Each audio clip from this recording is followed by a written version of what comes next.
दोस्तों, एक सवाल जो अक्सर हमसे पेशेंट पूछते हैं वो ये है कि आजकल के समय में हड्डियाँ टूटने के बाद या फिर फ्रैक्चर होने के बाद हमें फिजियोथेरेपी की आवश्यकता पड़ रही है या फिर डॉक्टर्स फिजियोथेरेपी की तरफ आपको क्यों भेज रहे हैं? ये सवाल अक्सर पेशेंट्स हमसे पूछते रहते हैं। चलिए इसके बारे में थोड़ी जानकारी लेते हैं कि फिजियोथेरेपी की क्यों ज़रूरत पड़ती है फ्रैक्चर होने के बाद, और ये भी जानने की कोशिश करेंगे कि अगर आपको फ्रैक्चर हुआ है या आपकी हड्डियाँ टूटी हैं, जोड़ों में आपको जकड़न आ चुका है, तो आपको फिजियोथेरेपी करानी चाहिए या नहीं करानी चाहिए?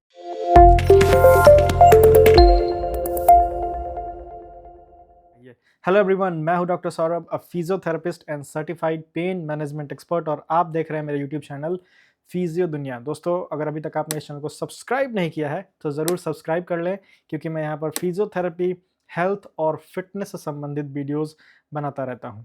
मैं पिछले 5 वर्षों से फिजियोथेरेपी के फील्ड में काम कर रहा हूँ और मैंने हज़ारों पेशेंट्स को अपने दर्द से और जकड़न से राहत दिलाई है। फिजियोथेरेपी आज के समय में एक ऑप्शन नहीं, एक विकल्प नहीं है, बल्कि एक आवश्यकता बन चुकी है। अगर आपकी हड्डियाँ टूटी हैं या फिर आपके जोड़ों में जकड़न आ चुका है, तो आपको फिजियोथेरेपी ज़रूर करानी चाहिए। फिजियोथेरेपी से क्या होता है, इसके बारे में ही इस वीडियो में हम बातें करेंगे। सबसे पहले अगर मैं टूटने के बारे में यानी फ्रैक्चर के बारे में बात करूँ, तो जहाँ भी आपकी हड्डियाँ टूटती हैं, वहाँ पे सिर्फ हड्डियाँ डैमेज नहीं होती हैं, उसके आस-पास के जो हिस्से हैं जैसे कि लिगामेंट्स हो गए, टेंडन्स हो गए, मसल्स हो गए या फिर ब्लड वेसल्स अगर वहाँ से पास कर रही हैं, तो वो सभी डैमेज होते हैं। और फिजियोथेरेपी की मदद से धीरे-धीरे इन सभी चीज़ों को ठीक किया जा सकता है। सबसे पहला चीज़ जो फिजियोथेरेपी में किया जाता है वो होता है कि जब भी आप कभी किसी क्लिनिक पर या फिर एक सर्टिफाइड फिजियोथेरेपिस्ट के पास पहुँचते हैं, तो वो आपकी पूरी समस्या को सुनकर एक असेसमेंट प्लान तैयार करते हैं। असेसमेंट के बाद से एक ट्रीटमेंट प्रोटोकॉल तैयार किया जाता है। हर पेशेंट का एक ट्रीटमेंट प्रोटोकॉल अलग हो सकता है, क्योंकि हर पेशेंट को अलग-अलग रिक्वायरमेंट है, और उस रिक्वायरमेंट के हिसाब से एक पर्सनलाइज्ड ट्रीटमेंट प्लान आपको फिजियोथेरेपिस्ट बनाकर देते हैं, और उसको फॉलो करके आप अपने गोल्स को अचीव कर सकते हैं। चलिए जानते हैं कि फिजियोथेरेपी आपको कब शुरू करनी चाहिए और फिजियोथेरेपी इतना ज़रूरी क्यों होता जा रहा है। सबसे पहला है जोड़ों में अकड़न या फिर जॉइंट स्टिफनेस। जब भी आपको फ्रैक्चर होता है, जोड़ के करीब या फिर जोड़ के पास अगर फ्रैक्चर हो रहा है, तो इसमें आपके जॉइंट्स जो हैं वो भी अफेक्ट हो जाते हैं, और इस कारण से आप उन्हें मूव नहीं कर पाते हैं, क्योंकि वहाँ पे प्लास्टर या फिर बैंडेज वगैरह लगे होते हैं, जिस कारण से महीनों तक आपका जोड़ जो है वो मूवमेंट उसमें नहीं रहता है, और इस कारण से हमें जॉइंट स्टिफनेस या फिर जोड़ों में जकड़न देखने के लिए मिलती है। और फिजियोथेरेपी इसको रिमूव करने में, इसको हटाने में आपको हेल्प करता है, जकड़न को ख़त्म करने में आपकी हेल्प करता है। दूसरी अगर हम बात करें तो वो है मसल एट्रोफी, यानी कि मांसपेशियाँ जो हैं वो कमज़ोर हो जाती हैं।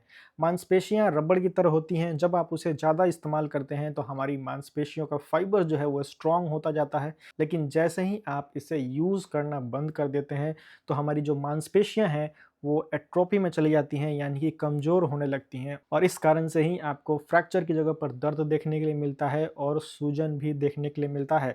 तो अगर आप इसे कम करना चाहते हैं तो मसल एट्रोफी को कम करना होगा, और मसल एट्रोफी को कम करने के लिए आपको फिजियोथेरेपी ज़रूर कराना चाहिए। तीसरा है ब्लड सर्कुलेशन और हीलिंग, यानी कि फिजियोथेरेपी जब आपके फ्रैक्चर वाले जोड़ को मूव करते हैं, तो वहाँ पर ब्लड का सर्कुलेशन जो है वो बेटर हो जाता है, पहले से अच्छा हो जाता है।